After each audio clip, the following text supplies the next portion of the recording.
Basically, you take the fresh milk out of the fridge and keep it for 3 days, and then go with curdled up. Thanks so much for your help. We might be back. You never know. I'm gonna try again. Oh, it worked. Bye, guys. Thank you. This is kind of crazy. I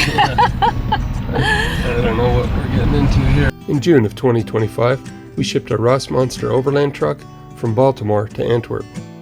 From there, we set off on an 11,000 kilometer journey, visiting our roots in the Netherlands before heading north through mountains and along Norway's stunning coastal roads to Europe's northernmost drivable point. From there, we turned south through Sweden, Finland, and the Baltics, into Poland, the Czech Republic, and across Austria to Switzerland, and finally up to my sister's place near Frankfurt, Germany. That's where we'll park the truck until we return for phase 2 of our European adventure.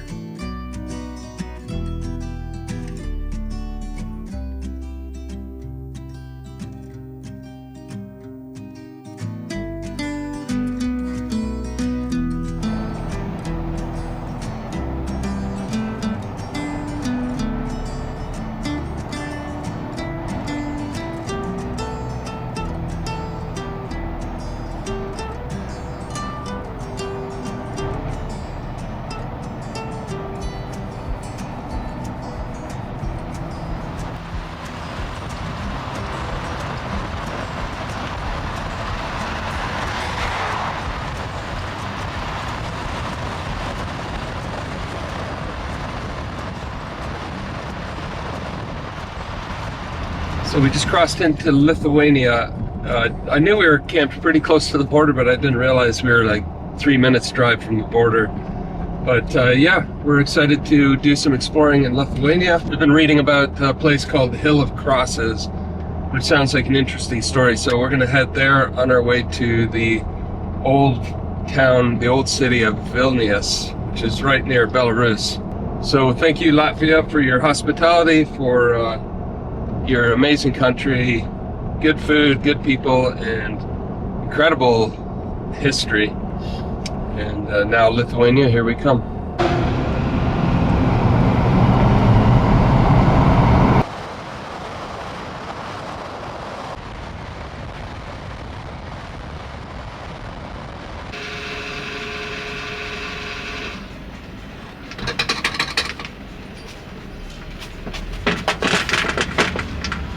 EU 100 to go 160 For half a tank. half a tank. Yeah, we were paying 280 290 Canadian for a half a tank in Norway.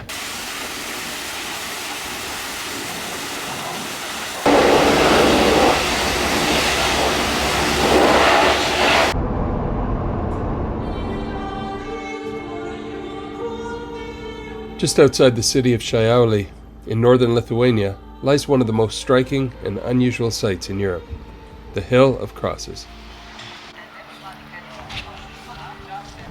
This small hill is covered with thousands, some say hundreds of thousands, of crosses, crucifixes, and statues, left here by generations of pilgrims.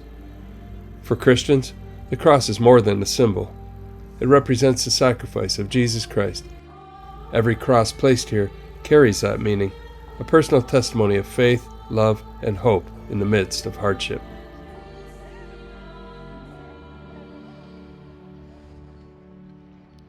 So this area has been here for over a century, and it's really a symbol of the strength and tenacity of the Lithuanian people, and they started putting crosses here to commemorate souls who had died, people in their family, their sons or whatever, that died in resistance to the Soviets and in various wars. And then during Soviet rule, it was outlawed to put crosses here, and because back then the Soviets and the communists were anti-religion, against Christianity especially, which was the main religion here. They banned putting crosses, made it illegal, so people had to sneak in at night and do it, but they kept going, they never gave up. The Soviets sent bulldozers here to try to level the place, and they did a lot of damage, but the Lithuanian people came back and they kept putting crosses here and they rebuilt it. So it's a symbol of their strength and faith and tenacity. The origins of this site go back to the 19th century, when Lithuanians began placing crosses to honor loved ones lost during uprisings against foreign rule. Over the years, the Hill of Crosses became a symbol of peace and resistance, surviving repeated attempts by occupying forces to remove them during the Soviet era. Each new cross was both an act of remembrance and a quiet act of defiance. Today, visitors from all over the world continue to add their own crosses, making it a living, evolving monument to resilience and devotion. This was put here by Armenians from Estonia, Latvia, and Lithuania, celebrating the 1700th anniversary of Christianity as the state religion in Armenia.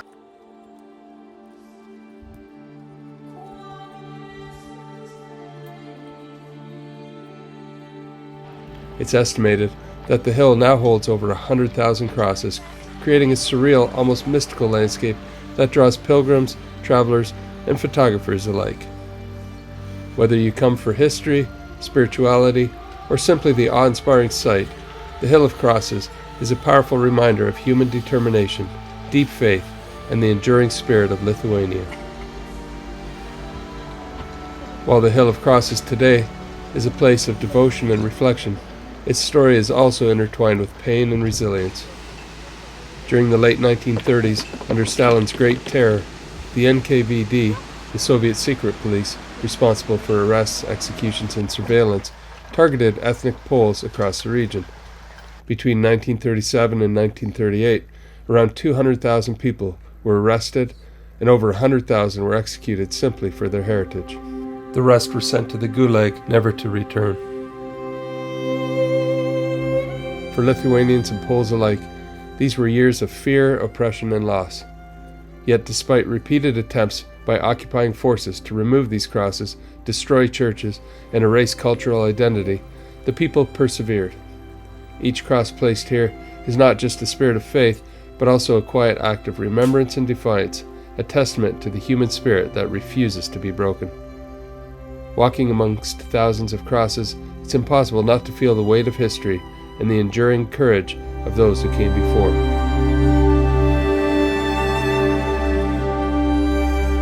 This hill is more than a monument. It's a living story of faith, hope, and resilience in the face of unimaginable hardship.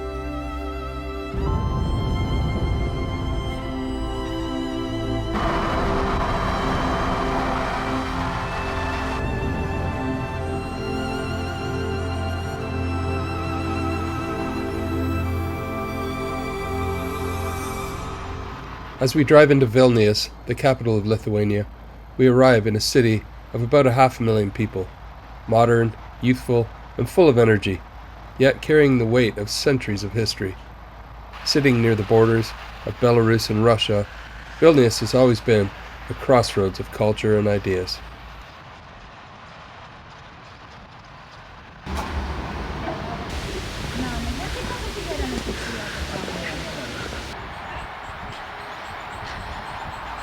High above the city stands Gediminas Tower, the last remnant of Vilnius Castle. Climbing to the top not only offers sweeping views, it brings us to the very place where the Grand Duchy of Lithuania grew into one of the most influential powers in medieval Europe. It's also here, in 1919, that the Lithuanian flag was first raised, an enduring symbol of independence and resilience that continues to inspire pride today.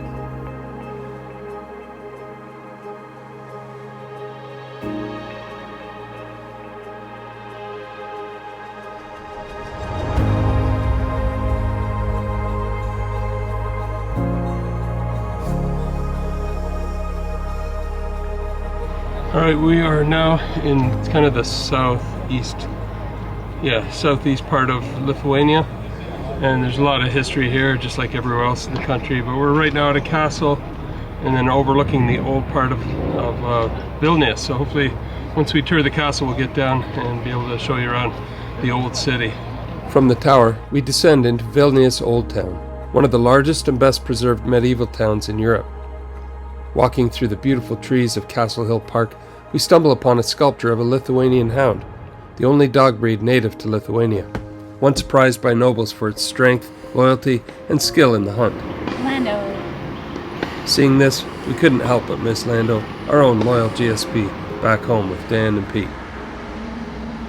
With its cobblestone streets, grand churches, and lively squares, Old Town is a place where history is celebrated, culture is alive, and the spirit of Lithuania shines through.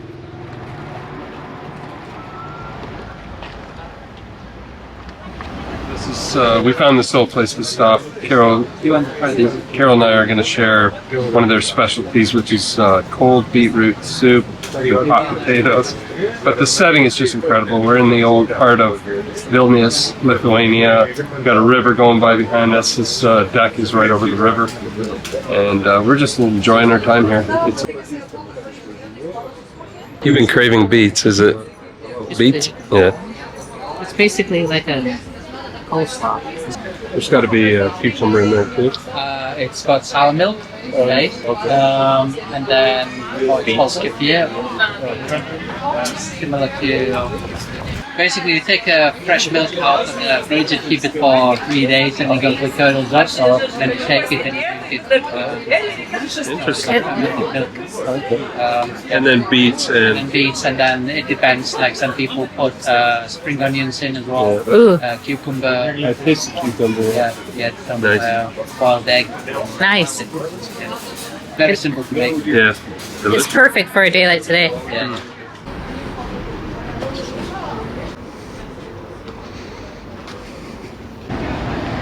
So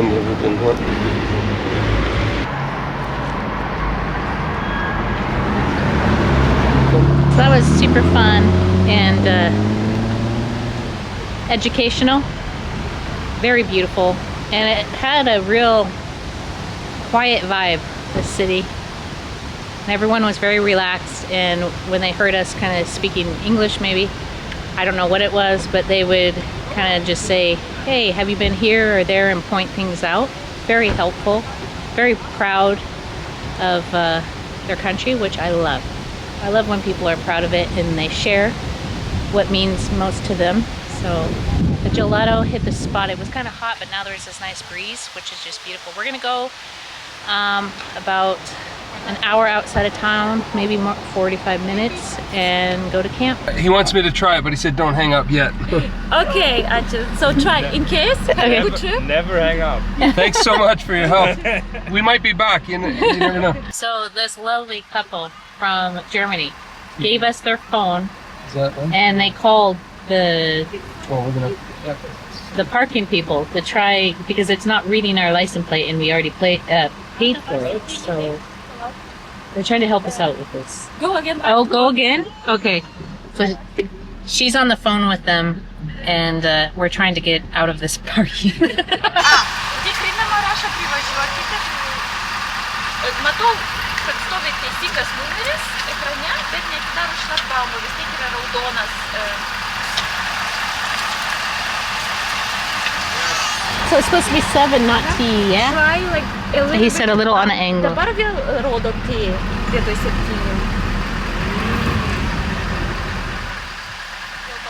There we go. Dabar vėl 7 rodo. That's 7, but... Oh, now it's the 7. Dabar jau be 7 ir be T, tik tais 3-6 iš karto prieki. Just drive through that thing. We'll let these cars come in. Did you really pay? He's asking, did you pay Yeah, do you have T the or receipt? 7? Yeah, we have the receipt. I'm gonna try again. Oh, it worked. Bye, guys. Thank you. Well, that was awesome. What a cool couple. Yeah, so just the husband and wife, he's German, she's Lithuanian, and she said, oh, I'll call. And she worked it all out for us. But that camera, it's a really neat system, but it's probably never seen American plates before, so it just didn't know how to interpret our license plate, or, you know, they're much bigger plates here in Europe than we have back in Canada and the US. So anyway, she called and worked it out, and Third time was a charm. third time was a charm. We got it. So now I got to figure out where we're going. I just can't believe how helpful and everything. Yeah, it is really nice. After a lovely visit to Vilnius, we set out about an hour and a half from the city in search of a quiet place to camp for the night. The roads take us deeper into the Lithuanian countryside, winding through forests, small villages, and past beautiful lakes. As we follow a narrow pathway into the trees, the road gradually tightens, and soon it's clear we can't go any further. With no room to continue, we have to turn back. This feels like somebody's property. Yeah. We're just following a camp, but it looks more like somebody's driveway, but I don't know. I'm sure they'll tell us. There's a guy coming in behind us, so either he's going to the same, it's supposed to be a hiking trail, so we'll let you know what we find out. Does it look wide open in there? I don't know. It said vans and stuff had been there. They said great hiking. This is like so narrow. Maybe it opens up. I don't think I can get in there. It's too low.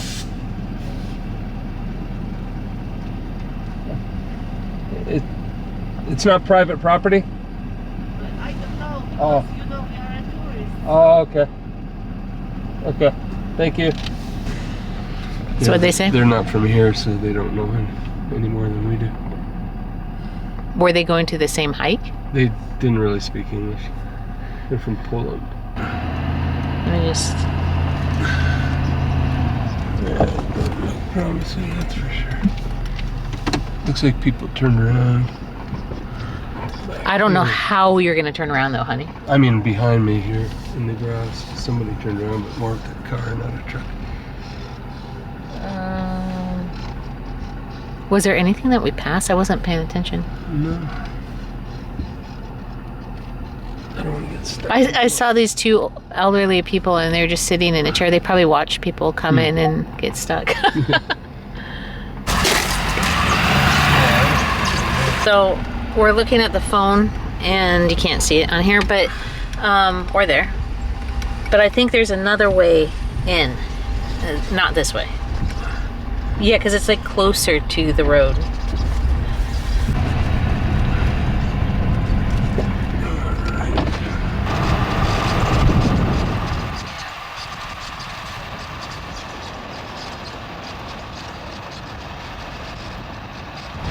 So the challenge with Apple or Google Maps, it's always taking the fastest route, and it could be even like a minute or 30 seconds faster. So then it leads you astray from time to time, but we just went around and now it's showing our way in here. It's an interesting place. Holocaust something. Oh wow. We'll do some research and let you know where we're going to be camping for the night. But It seems like there's so many camp spots, but they're all at cemeteries. Yeah, a lot of them. Like, I don't know. This is a better route in, that's for sure. But there is a hiking trail. Apparently.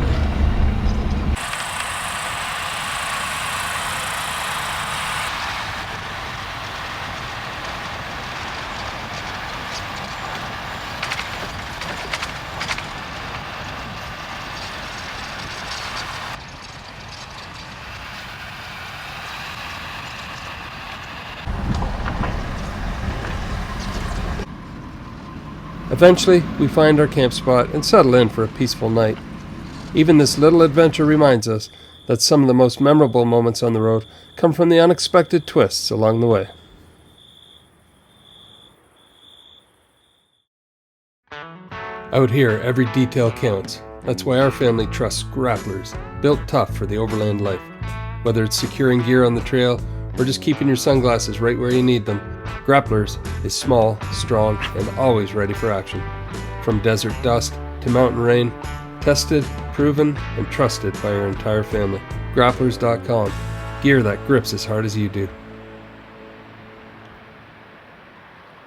Go to grapplers.com or click the link in the description of this video.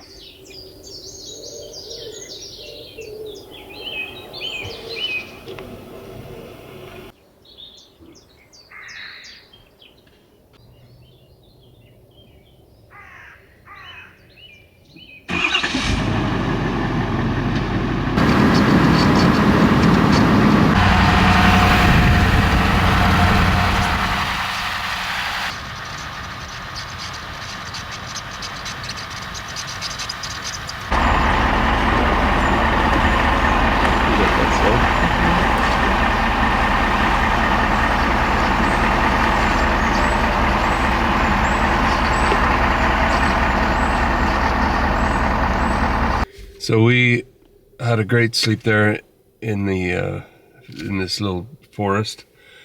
This is the Lake District. The gentleman that was sitting beside us yesterday when we were at that restaurant suggested we come here, and it's an absolutely beautiful area. But we just woke up and we're driving out, and we see a sign here that says Holocaust something, and so I quickly Googled it because we didn't come here for that, and we didn't know that was going to be here.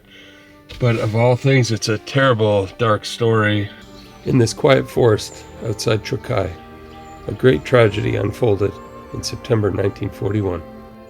On one day, more than 1,400 men, women and children, farmers, merchants and townspeople, who had long been part of this community, were brought here and massacred. The local Lithuanian police refused the orders to carry out the executions, so a Nazi unit from Vilnius did it instead. This memory now stands in their honor. It reminds us that these were not soldiers, but neighbors and families. Here among the trees, their memory calls to us to remember and to choose compassion over hatred. It really drives home, man's inhumanity to man. I remember learning about that in school, and how over the ages we're always fighting and looking for ways to exterminate people we don't understand, and people that are different than us, even if it's just a different nationality or a different religion. So I think as we go through this area and through Poland especially, and start working our way back that way, we're going to see more of that. It's not something we're looking forward to seeing, but it is a history that you need to feel, you need to know and understand what's there, because there's so much information nowadays and so many things going on, and it's easy to forget the past. And I think I said it earlier on the trip, if you don't learn from the past, you're destined to repeat it.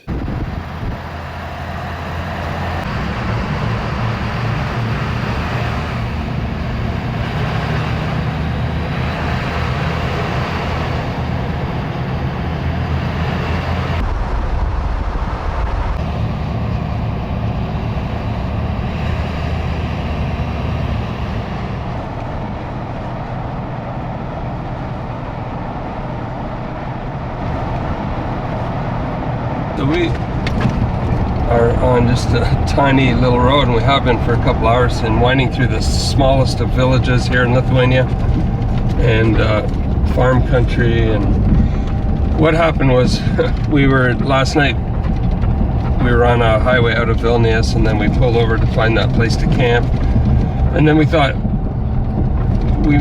maybe we should go this way, and then we punched it in and we started going, and then halfway down we thought, no, we better stick with the original plan. But anyway, what that ended up doing was putting us way out here in the country. So we're definitely getting a rural view of Lithuania, and probably part of Poland too when we go across the border. But it wasn't intentional, but it's a great way to see more of the actual country rather than just the polished areas along the freeway. But it is a lot slower, so slow and bumpier. And bumpier, yeah. This is a rough road.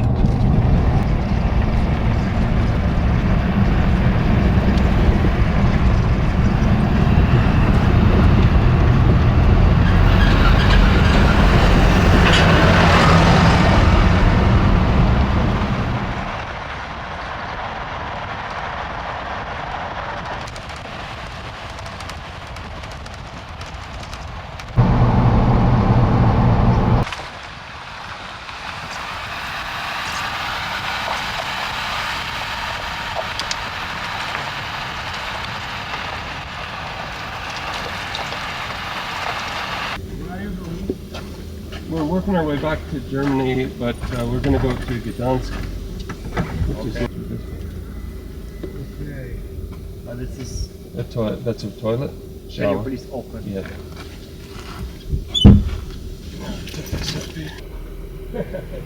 No, sometimes you get stuck.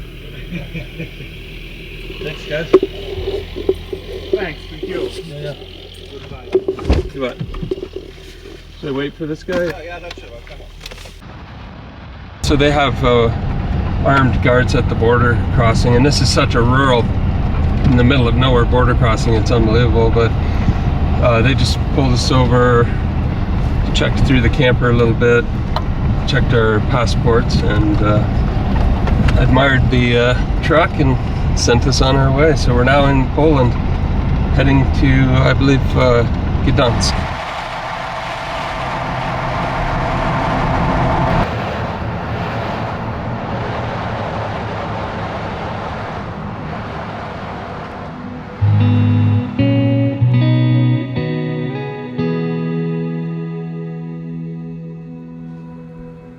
Poland, a land at the crossroads of Europe, stretching from the Baltic Sea to the peaks of the Tatra Mountains. Its vast plains and ancient forests tell stories of endurance and rebirth. Home to more than 38 million people, Poland's spirit is defined by faith and perseverance.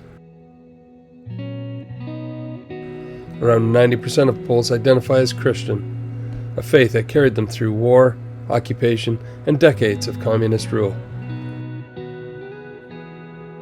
From those years of silence and struggle emerged a renewed nation, proud, independent, and deeply rooted in its traditions. Today, Poland stands as one of Europe's fastest-growing economies, a vibrant democracy, and a nation flourishing in freedom. As we drive through the countryside, we pull over at a quiet roadside picnic area surrounded by fields and forests. We unpack a simple meal, stretch our legs, and pause to take it all in. The fresh air, the sunlight, and the friendly folks who stop by to say hello, sharing a smile before we continue on our journey. So we're heading out to a camp spot on this spit of land here outside of Gdansk along the Baltic, and I came around the corner and the gate was down on what looks like it is like a lock bridge for ships, so it was blocked. I was just sitting there for a while, and there's a sign in Polish. So thank goodness for Google Translate. I would say pull it up, take a picture, and it translates it for you. And it said, if the south bridge is closed, head over to the north bridge. And so I don't know how long we sat there, and without Google Translate, I might have been there for quite a while waiting for that gate to go up. But anyway, we made it. The north bridge was open, and now we're heading back into the forest here. So this whole strip of land goes right up to Kaliningrad, I believe it's called, which is actual Russian territory. They never gave it up after World War II, and so it's right between, I guess, Latvia and Poland. But both of those countries have a strip of land that go right up to the border. So we're camped right near the border of Russia again. We're now making our way along the narrow Vistula Spit that stretches between the Baltic Sea and the Vistula Lagoon. The road takes us through quiet pine forests and beautiful beach towns humming with life. Beachgoers, cyclists, and families all enjoying this coastal paradise. We plan to set up camp at the far end of the spit, a few kilometers from the Russian border.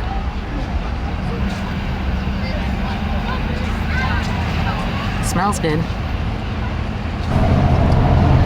So we're not quite there yet, another 8 minutes, but every little camp along here is super busy. A lot of people are still on holidays, and we thought maybe because it was a Tuesday it would be less, but not the case. It is a beautiful place, so we're hoping the last camp spot that we're going to here will be a little less busy.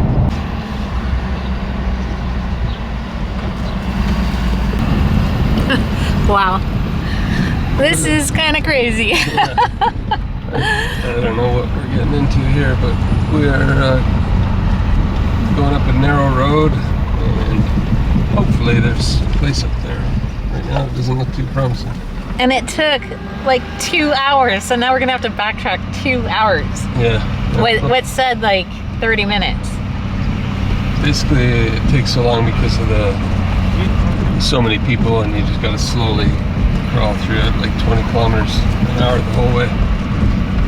But who knows? It might turn out to be a good spot. Fingers crossed. Although even this spot is like so busy with people. Oh well, let's see what happens. Zloty for an hour. No, on my phone. If we stay one more day, it's 60. 60. we're in. We have to find a parking spot down at the end here. It's pretty jammed up, but it's all right. You know, yes, the Japs killed 20 million seconds, and the Russians killed 30 million.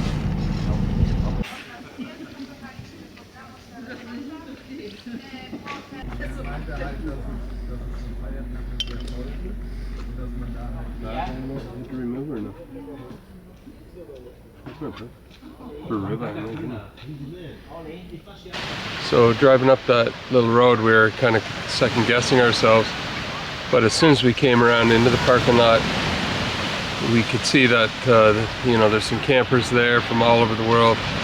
Really good people already we've met, and then we walked down and we have this behind us. Absolutely beautiful. The sunset is about to go down over there. We're right on the bottom, the lower end of the Baltic Sea, and I tell you, it's hard to find a better spot than this. So it's not what I used to think of when I thought of Poland, and you know, just traveling through all these countries is just opening my eyes to what these countries are all about and how much is actually here and how awesome the people are in the place. So it's been amazing so far, and we're looking forward to spending some time here. We'd spend 2 days, but we don't have any more cash. They have no cell reception here in order to use a card. But we'll decide. We might drive down into town or walk down tomorrow, pick some cash up, and then come back. But we'll let you know. What a peaceful place.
We're just pulling out of that beautiful camp spot we were at last night on the beach, and we're unfortunately we just had enough euros to pay for last night, which is only like 12 euros or something, but they don't have any digital way of paying,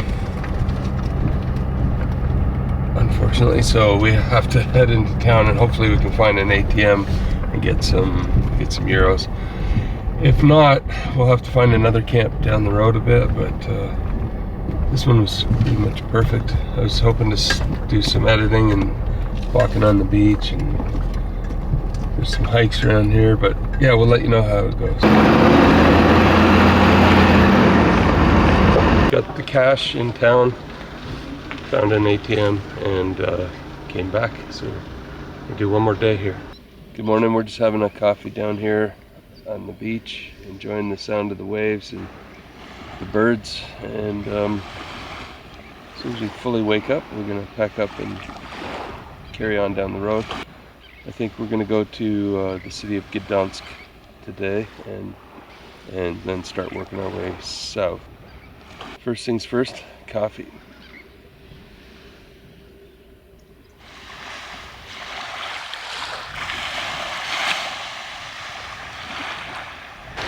You'll see piles of rocks like this as people are combing the beach for amber. You'll see people with buckets and little pieces of it. They used it for trading back in the day. It was rare in all the other countries, but it's pretty abundant here. So that was kind of interesting. I was wondering why everyone had these buckets, and they were kind of filtering through it and finding all these little pieces of amber. I thought that was really cool. I haven't had any luck. I don't know what to quite look for, but the locals seem to know what to find or how to find it.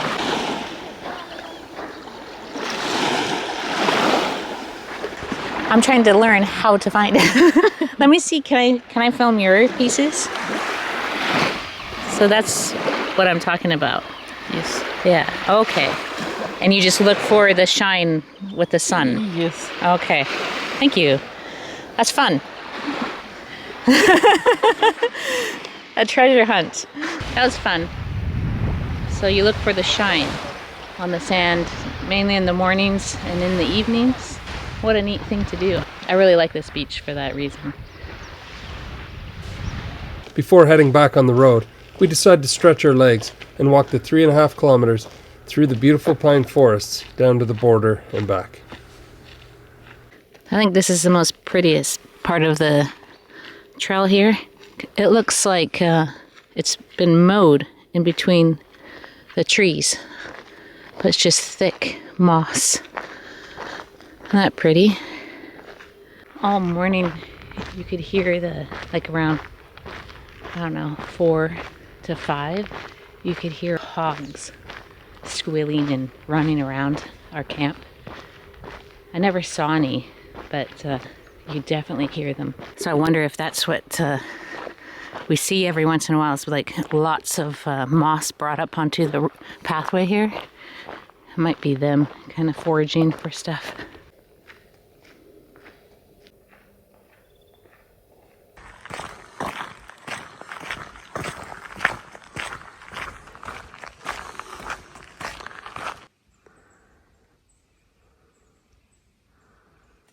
So we're parked about 3.5 kilometers from here, and there's a nice trail, so Carol and I decided to do a walk before heading out today.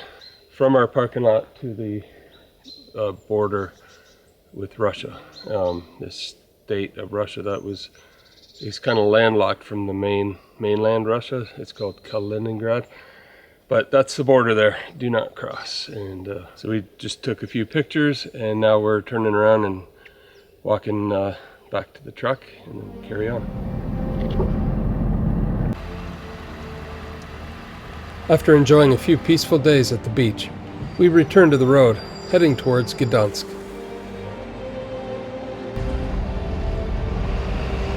Navigating narrow streets, we finally find a place suitable for parking the truck. Our walk to the old city takes us right through the historic shipyards where ordinary people changed the course of history. We pause at the outdoor display, reflecting on the courage and determination of those who stood for freedom, sparking a movement that would help reshape a nation. So this is the site of a pretty famous strike that took place back in 1980 under communist rule, which started right here in the stockyards, and with a few hundred people, then it went to thousands, and then to 10 million people went on strike across Poland, forcing major political changes and being one of the major catalysts for getting rid of communism. They had no rights, no freedom of any kind, no freedom of speech, and that's what they were fighting for, just the ability to be free. So this huge square here with these crosses and everything is one of their most visited sites, just remembering the horrors of communism that they went through. And people like this who have been freed from it will never ever go back to something as horrible as communism. So it's neat to come down here and see it, and see young kids reading the signs and older people remembering. It's 1980, man, that wasn't that long ago. Here inside the London Shipyard, ordinary men and women, tired of empty promises and broken systems, decided they'd had enough. Led by an electrician named Lech Walesa, they stood together, not just for better wages, but for something far greater: freedom. What began as a strike became a movement. Solidarity, the first independent union behind the Iron Curtain. It was more than defiance, it was hope made visible. The world watched as shipyard workers faced down a powerful regime armed only with courage and faith. And though the government tried to crush them with fear, prison, and martial law, the spark they lit could not be extinguished. Nearly a decade later, the same spark spread across Eastern Europe, toppling walls, breaking chains, and ending communist rule. It all began here in Gdansk, where the courage of ordinary people changed the course of history and reminded the world that freedom is worth standing for.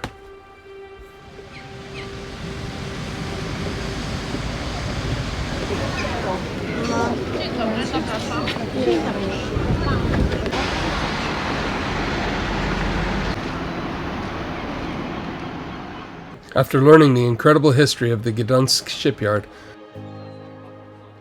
we continue into the heart of Old Town.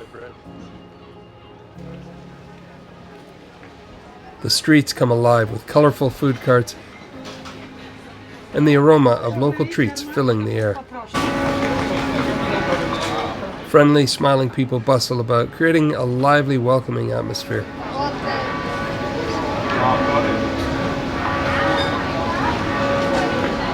Everywhere we look, buildings and architecture from a bygone era tell stories of centuries past.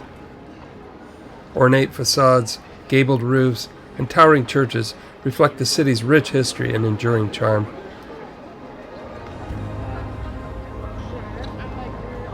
Gdansk Old Town feels like a living museum where the past and present coexist in every street and square. We make our way through the bustling streets to the iconic fountain in the main square, the Neptune Fountain. This striking bronze statue of Neptune, the Roman god of the sea, has stood here since the early 17th century, symbolizing Gdansk's close ties to the Baltic and its maritime heritage. Towering above the square is the Town Hall Tower, part of Gdansk's historic main tower hall, its ornate spire and clock rising over the colorful facades. From the square, we make our way to the waterfront, where the Matlawa River reflects the colorful facades of historic buildings. Boats and ships drift gently along the water, while cafes and terraces line the quays, bustling with people enjoying the view.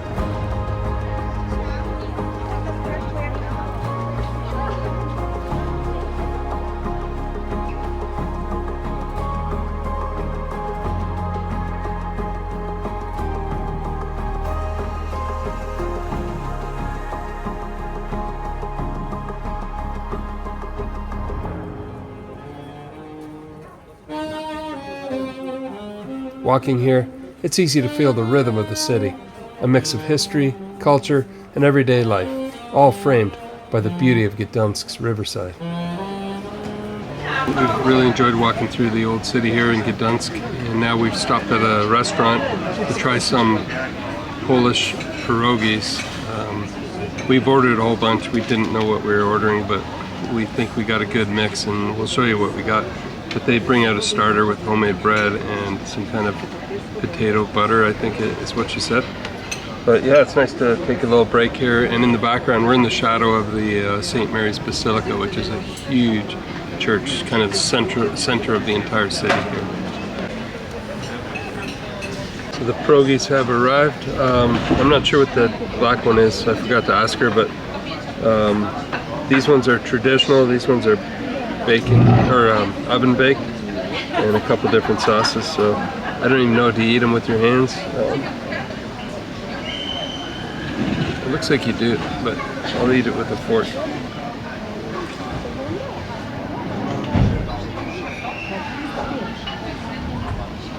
Looks super good. Some of these have beef ribs in them. I got a whole mix. After a meal of delicious pierogies, we begin heading back to the truck, but along the way we pass the St. Mary's Basilica. The doors are open, and we step inside.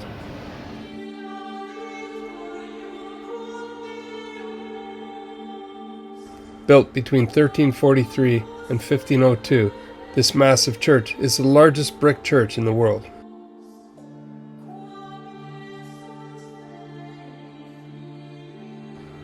Inside, soaring vaulted ceilings, intricate altars, and beautifully detailed paintings fill the space, while light filters through tall stained glass windows, casting colorful patterns on the floors. Standing here, it's easy to feel the centuries of faith, artistry, and devotion that have shaped this remarkable place.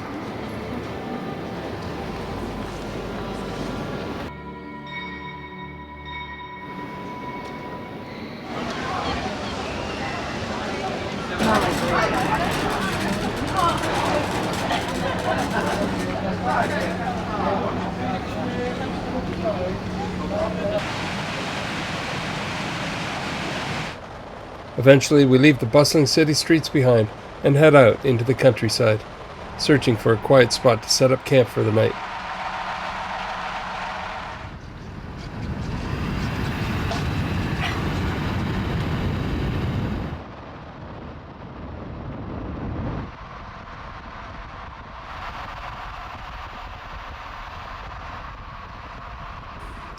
After a few hours of driving, we find what we've been looking for.